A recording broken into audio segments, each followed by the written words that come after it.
Assalamualaikum warahmatullahi wabarakatuh. Perkenalkan, nama saya Sasalatilah Nurainisa Devi dari kelas Ekonomi Syariah C dengan nomor urut 4 dengan nomor NIM 401200283. Di sini saya akan menjelaskan tentang materi inkaso, di mana Bapak dosen pengampunya adalah Bapak Iza Hanifuddin.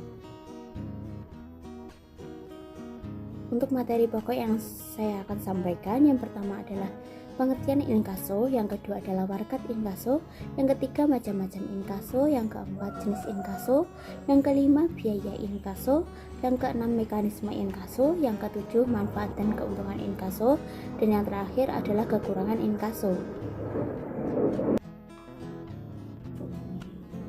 Untuk materi yang pertama, di sini saya akan menyampaikan tentang pengertian inkaso, di mana pengertian inkaso sendiri menurut Kamus Besar Bahasa Indonesia terbagi menjadi dua, yaitu yang pertama penagihan kepada pihak wajib yang membayar atau tertagih berdasarkan warkat, yaitu cek, wesel, utang maupun yang lainnya untuk kepentingan dan atas resiko pihak yang mempunyai tagihan.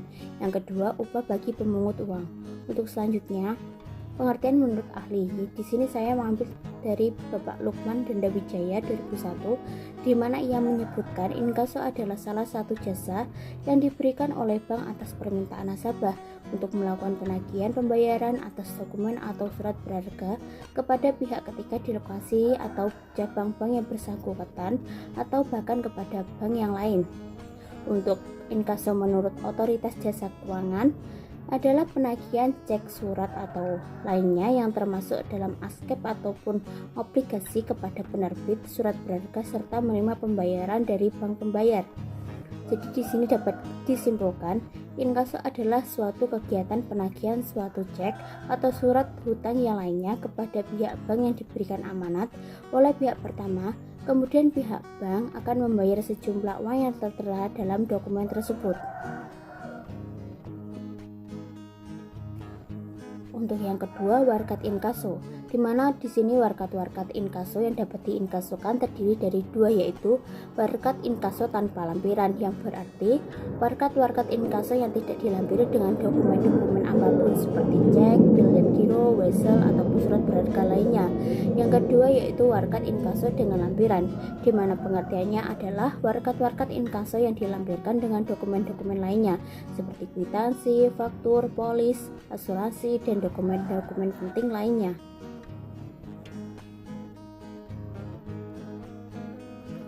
Untuk yang ketiga, macam-macam inkaso.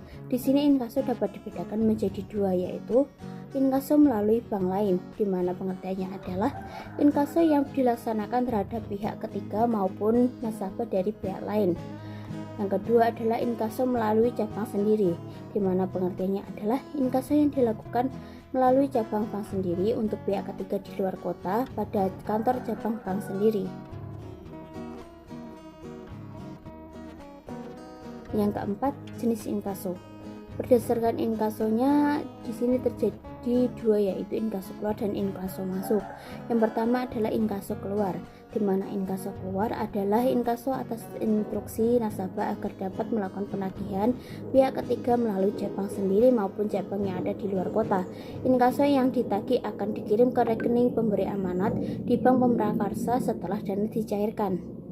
Untuk pencatatan inkaso keluar sendiri, transaksi ini bersifat kondisional dan karenanya harus dicatat dalam akun administratif.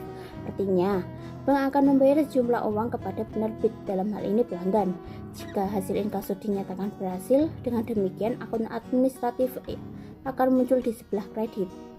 Untuk kegiatan inkaso keluar dapat meliputi yang pertama, penerimaan amanat dan warkat inkaso dari pemberi amanat. Yang kedua, meneruskan amanat kepada kantor cabang sendiri di kota tempat pihak tertagih. Yang ketiga, penerimaan hasil inkaso dari kantor cabang pelaksana inkaso. Dan yang keempat, penyerahan atau pembayaran hasil inkaso kepada pihak pemberi amanat. Untuk jenis inkaso yang kedua yaitu jenis inkaso masuk, di mana pengertiannya adalah tagihan yang masuk atas beban rekening atau warkat yang diterbitkan nasabah sendiri yang hasilnya akan dikirimkan ke cabang bank prakarsa untuk keuntungan pihak ketiga, di mana pencatatan inkaso masuk ini jika pihak yang tertarik inkaso masuk adalah pelanggan dari rekening giro di bank pelaksana memeriksa kecukupan dana dalam rekening giro nasabah yang bersangkutan.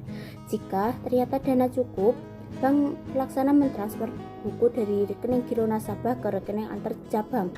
Dalam hal pihak yang tertarik mengumpulkan entry adalah pelanggan bank lain, maka warkat inkaso harus diteruskan ke bank tempat rekening giro tertarik melalui clearing.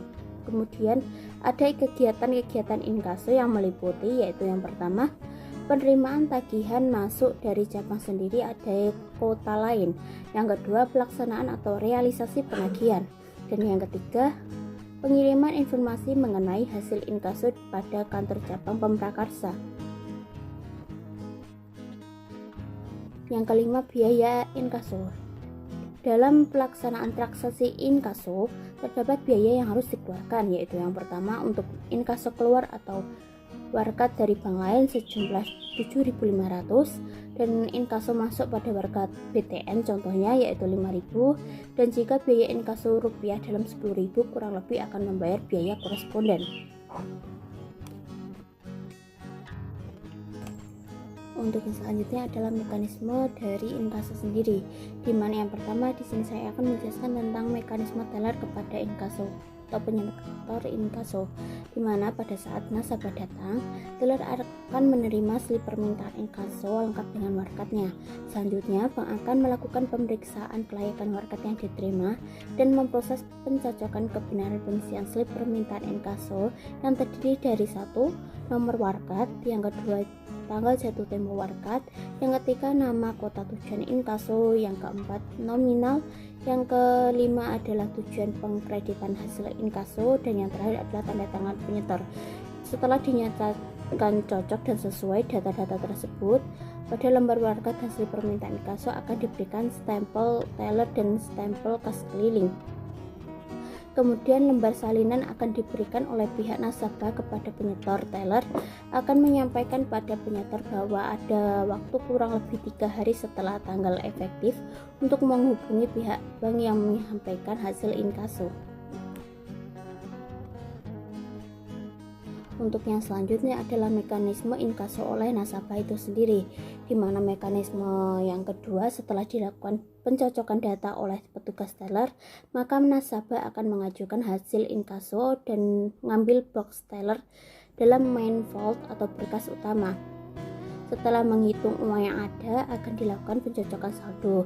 Apabila ada kekurangan saldo, bisa mengajukan selisihnya kepada head teller, namun harus tetap dalam batas limit yang ditentukan. Selanjutnya, pilih data isi formulir cash exchange. Periksa kelengkapan, semasukkan ke box teller, bawa reversing tiket kewajiban dan tolakan warkat seperti bilet giro jika ada, bawa dan cek buku rekening, kemudian ubah tanggal yang ada pada mesin validasi sesuai tanggal hari kerja. Proses selesai apabila semua data dan kelengkapan telah dirasa cocok. Untuk yang ketujuh yaitu manfaat dan keuntungan dari inkaso, di mana keuntungan bagi nasabah dalam melaksanakan transaksi inkaso adalah satu, yang tentunya menghemat biaya, yang kedua yaitu lebih menghemat waktu, dan yang ketiga terhindar dari risiko kehilangan jika terjadi sesuatu. Dan yang selanjutnya ada pun manfaat dari inkaso yang dirasakan, yaitu yang pertama, membuat lebih efektif dan efisien dalam mengerjakan atau menyelesaikan tagihan antar kota maupun antar luar negeri. Yang kedua yaitu lebih menguntungkan dan nasabah mempunyai reputasi yang lebih jelas.